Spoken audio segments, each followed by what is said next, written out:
Hi, I am Brittani McBride, and I have 3 boys. I have a 12-year-old stepson, and I have a 4-year-old son and a 7-month-old baby right now. Oh my gosh, I can't believe he's already 7 months. I know. All right, so we've been together for a long time, but how did you originally hear about hypnobirthing? I actually heard from my doctor for my first one because I had a hospital birth. I went in because I wanted to do all natural, and basically I was looking at a different method, and she told me, look at hypnobirthing. And I said, why? She goes, the other method, 99% of them will scream and ask for an epidural. 99% of my hypnobirthing moms make it through without the epidural. And I said, I will look into it. So I did. Awesome. So what did you think about, if you can remember back, because it feels like so long ago now, what did you think about the class going into it and like while you were taking it? You know, I loved it. It was so relaxing. I remember the techniques just helped me sleep at night because I was uncomfortable being so big. With my second one also, it helped me in day-to-day life, just being able to stay relaxed when, you know, you have a frustrating 2-year-old, being able just to kind of calm myself, remember some of those breathing techniques. It helped me in so many different levels, more than just birthing. But I love the classes. They were so relaxing, so much more intimate, you know, getting to have you there and then kind of talk us into it and teaching us how to kind of calm ourselves and keep ourselves calm. The breathing was also really, really helpful. So I definitely believe, and as I tell everybody, breathing is the number one thing for any kind of labor, no matter what. Yeah. Gotta have that down. Yeah. So share your 2 hypnobirth stories with us. So my first one was in the hospital. I knew I wanted a natural birth, and I knew birthing could be different, and I fully believed it. And so Kasch, basically, I woke up around 2:30 in the morning, going through surges and going, oh, wait a second, what's going on? This feels a little different. And it wasn't anything major, just felt like a tightening and then a release, you know. And I remember I actually sat on the toilet because that was the most comfortable place for me to be.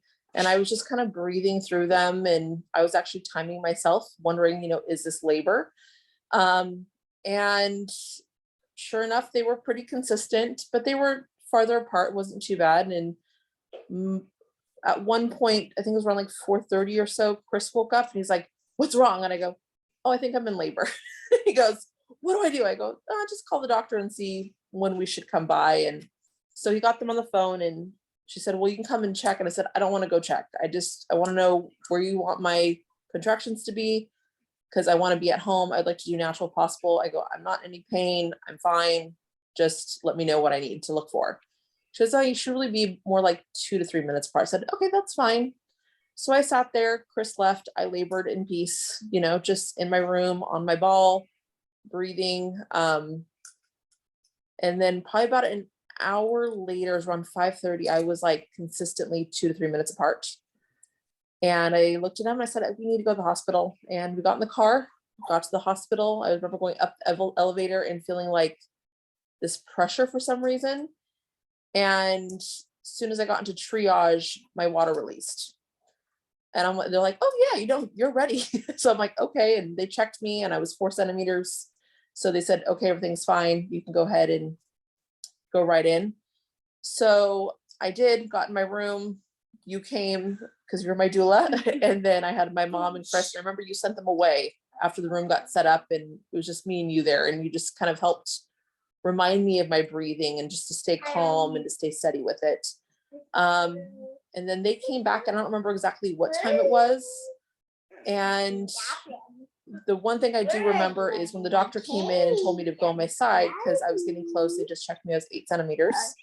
And I said, okay, I'll go on my side. That's not a problem. And that was the roughest part of it, because opening my belly was a little bit harder on my side than when I was laying down. So I remember going on my side, and I remember I felt the ring of fire. There was like this burning sensation. I'm like, I knew he was crowning. And I remember opening my eyes and looking at the nurse going, he's crowning. And her going, no, he's not.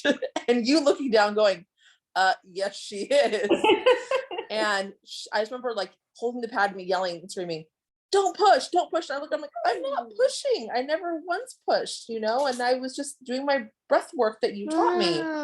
And everybody came rushing in and got me up on the stirrups, and literally I remember the doctor asked for some oil to stretch me slightly, and I remember him just popping out.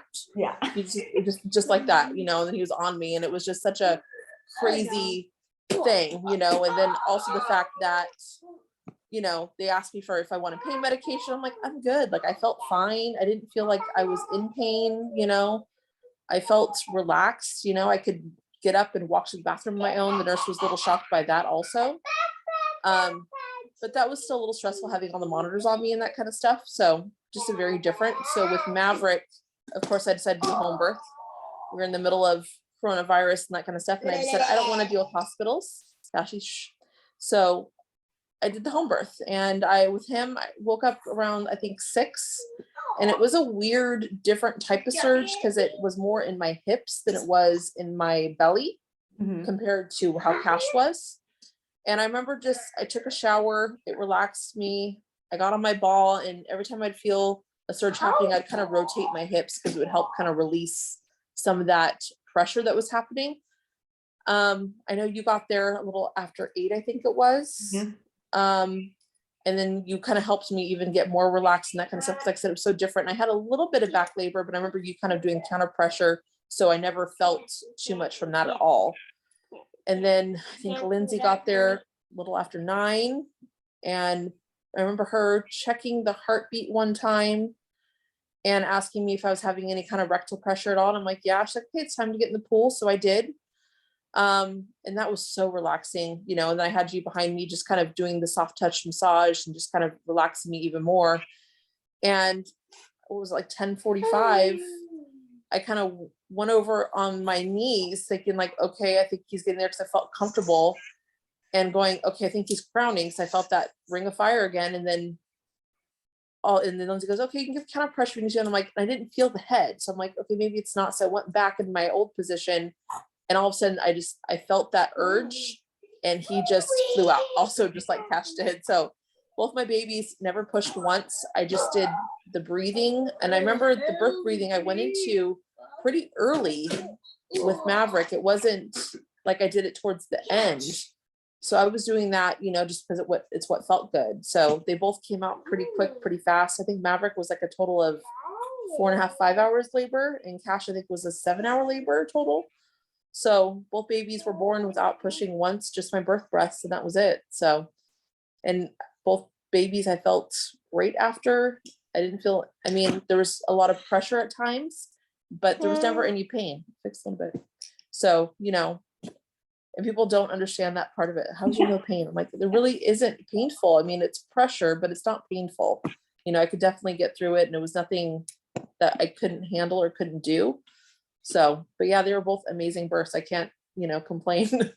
Yeah, you are so amazing. I was so honored to be present for both of them, because you were just so calm, and yeah, your babies just fly out of you. They're ready to come. Yep, they're done. They're ready. So I think I know the answer to this question, but what would you say is your favorite tool or technique from hypnobirthing that you use the most? So my favorite one, kind of 2 of them. So one of them was for sleeping. I used the thermometer coming out of my head and going deeper, just because it helped me fall asleep when I was uncomfortable. What I always imagined while I was going through my surges was a wave building and crashing on the sand and then releasing, because it almost kind of had that buildup of how the surge goes, where it builds up in pressure and you feel it crash, and you feel it kind of coming away from it. So those are the 2 that I used, because it kind of helped me with the timing of knowing how long each surge was going to last, because I could build that up in my head and realize that in 30 seconds, it's going to crash and it's going to release and it's going to be over. I love so that. I use those 2. I thought you were going to say breathing. Oh no. The breath work goes with it. That's kind of that's one of those things that the techniques for relaxing, that's always what I saw, but the breathing is so important for opening up everything no matter what. Yeah. Your breathing is so amazing. You're like, yeah. And so helpful for parenthood. Yes, definitely.